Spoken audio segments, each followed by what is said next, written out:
Has this man presided over a hostile environment for veterans seeking services from the nation they served in uniform? It's important for me to assure veterans to regain their trust, whatever has been compromised here, that when they come to VA, they come to a good, safe, caring system. Secretary of Veterans Affairs Eric Shinseki facing Congress over allegations of favoritism and excessive delays in treating veterans at VA medical facilities, including a VA hospital in Phoenix where 40 veterans reportedly died awaiting treatment.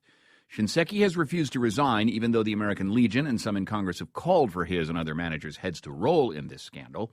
Shinseki said he was mad as hell, determined to get to the bottom of the allegations and hold people responsible. It may be too late. Is this a pattern of neglect and lack of accountability?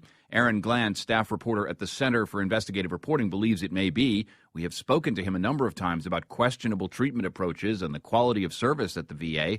Now he brings us new allegations of service delays for suicide risk patients at a VA facility in St. Louis. What's more, the doctor who came forward to try and correct the problems in St. Louis was sanctioned by his employer, demoted, investigated, and told he was creating a hostile work environment. The doctor is Jose Matthews, a psychiatrist at the VA Medical Center in St. Louis. I took the position as the chief of psychiatry in November of 2012. And shortly thereafter, I started getting some complaints from veterans about their having difficulty accessing timely care and complaints about people being turned away. So I started to look at how our clinic was functioning. And to my shock, I discovered that I could not account for the majority of time for the psychiatrists, and they were seeing on average 6 psychiatrically ill patients in an 8-hour day. And these are psychiatrists, so they're not psychologists offering an hour therapy. The vast majority of these appointments are 30-minute appointments. So I could not account for more than 3.5 hours out of 8 hours as direct patient care related. So in essence, we were functioning as if we were only open for half of the business time that we're supposed to be providing care for. Now, at the same time that you were discovering that only 3.5 hours could be associated with actual patient care, as far as you could tell, what kinds of delays were being experienced by veterans coming to the clinic? Yes, so the delays that were being experienced was a lot, and these are mentally ill patients with serious mental illnesses, and this was causing unacceptable delay, in my opinion, to care. The first appointment delay was 3 weeks or more, and for a follow-up appointment, it was 30 days or more. Missouri, unfortunately, has one of the highest percentages of veterans amongst the people who commit suicide. And veterans would come in sometimes, and like I said, they were sent away. So the first policy decision I made was that no veteran will be turned away, that every veteran who comes, whether someone calls in sick, will need to be seen. I don't understand how that disconnect could have happened. You've got the highest suicide rate, or one of the highest suicide rates among veterans in the state of Missouri, so that indicates that there's a real public health urgency here, and yet the clinic was half open. I mean, it was doing half days. How can that possibly be? Plus, you've got the delays of people who are possible suicide candidates having to go home for 3 weeks. And this was the biggest shock, because the VA data of productivity would tell me that we are not only performing fine, but we are amongst the top performers in the VA nationwide for mental health. And this was just not true from when I look at what was actually happening. For instance, how many patients were being seen, what's the delay for a patient for the first appointment, for the follow-up appointment, and how many of the patients that we see are retained in care. I found that 60% of the patients were dropping out of care. They were not seeing their outpatient provider for, more than 3 appointments in 1 year. Now, that level of attrition or people opting out of care, it leads to a very unsafe situation. So I don't know exactly why we have this high number of veterans who are committing suicide in Missouri. But I do want to know that we are providing as VA the best care that we can to, bring that number down, to make sure that veterans have access when they need to be seen. Aaron Glen, as you step back and look at the system and evaluate it in the context of what Secretary Shinseki is having to deal with on Capitol Hill, is this part of the same problem, or is St. Louis an outlier on some level? What Dr. Matthews is talking about is a fundamental lack of accountability at VA, where doctors and psychiatrists and schedulers and pretty much everyone, hospital directors, are allowed to underperform, to do things that can result in the deaths of patients and cover them up, pretend they never happened, and move on. And when somebody like Dr. Matthews comes forward, they often get punished, as he was demoted from being the chief of psychiatry when he came forward and given a new office in the basement where he no longer is part of the regular psychiatric practice of the VA in St. Louis. On Capitol Hill, during the hearing, senators grilled Secretary Shinseki about the fact that this is a problem of long standing. We saw Inspector General's reports in 2005, 2007, and 2012 about some of these very issues. There are past congressional hearings. Now it's erupted in a national scandal. Shinseki told the lawmakers that he's on top of it, that they're going to do audits of all the hospitals and clinics. The question that came back from Congress is, you told us this before. What's different now? Why should we believe you this time? Dr. Matthews, what was the event that caused you to really come forward and go public with this after really getting pushback from every level within the VA? What really made me come forward was if I leave, I don't know who would stand up and expose this and make sure that the veterans' interests are protected.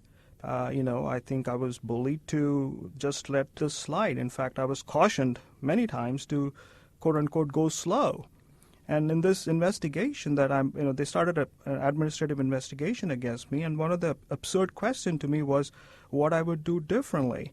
And again, I don't know what the accusations are or how I've created a hostile work environment is the technical term they've used, because in my mind I was trying to create a work environment. The hostility was towards the veterans. Their interests were not protected. And so I had to tell them that, look, I have no idea what I would do differently, because this is exactly what I would do and what any other person in my position should be expected to do, which is to advocate as strongly as possible for the veterans' interest, because that's the interest that I took my job and my responsibility was.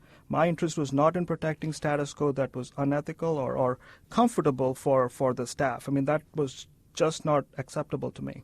So I want to read you the response from the St. Louis Veterans Administration, and this is a statement that was given to some of your people, Aaron. We take these allegations seriously. The St. Louis VA Medical Center leadership is aware of and is addressing the alleged issues. VA is committed to providing the best quality of care that all our nation's veterans need and deserve. Now, what does that statement say to you, Aaron? It's pretty typical for the VA. This is not happening, but if it were happening, we're on top of it. Right, and we actually heard the same thing on Capitol Hill, where senators were reviewing some of the internal emails and documents that have come out about the fixing of appointment schedules all over the country, making it seem like veterans were getting timely appointments when they actually weren't. And Dr. Matthews is making similar allegations about the fixing of productivity numbers for psychiatrists. And Secretary Shinseki and the Undersecretary for Health, Dr. Robert Petzel, both said that all of these things were unacceptable, that they were on top of it. And then they were asked, well, can you give us an example in the past where something like this happened and somebody was fired or disciplined? And they were unable to do it. And this is what makes people so angry, is that when somebody like Dr. Matthews comes forward and makes allegations of wrongdoing that's impacting the quality of care that our veterans receive, he's punished. but the people who are the source of the problem are allowed to continue and oftentimes promoted and receive large bonuses.